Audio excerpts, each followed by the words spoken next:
On se trouve au bord d'une réserve naturelle qui est gérée par le parc du Marais, du Cotentin et du Bessin. Et donc les agriculteurs qui sont aussi là pour justement entretenir ce marais. Donc on fait des fauches tardives pour préserver toute cette faune et cette flore dans le marais. Voilà.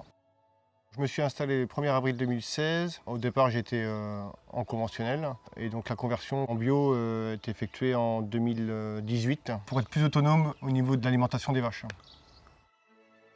Il y a une phrase qui résume bien notre philosophie. Le meilleur pour vous, le mieux pour la nature.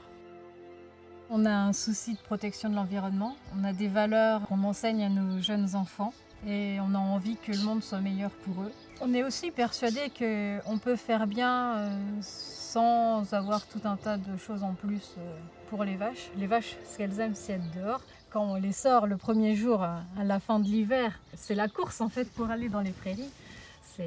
C'est génial. Notre lait est collecté donc toutes les 48 heures par la laiterie. Il est destiné principalement à faire du beurre, des fromages et de la poudre de lait infantile pour Biostime.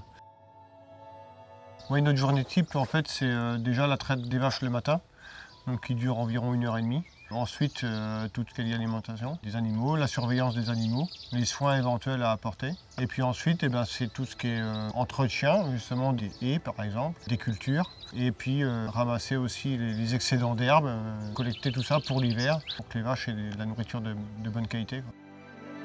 Les vaches pâturent au minimum 8 mois dans l'année, et plus si c'est possible, si la portance des sols le permet.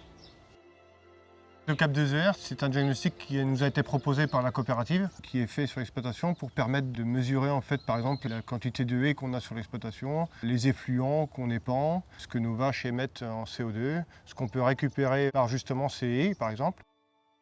À la suite du diagnostic, on a été accompagné par la coopérative Isigny-Sainte-Mère et par Biostime pour mettre en place des systèmes qui nous permettent d'améliorer toujours le bilan carbone.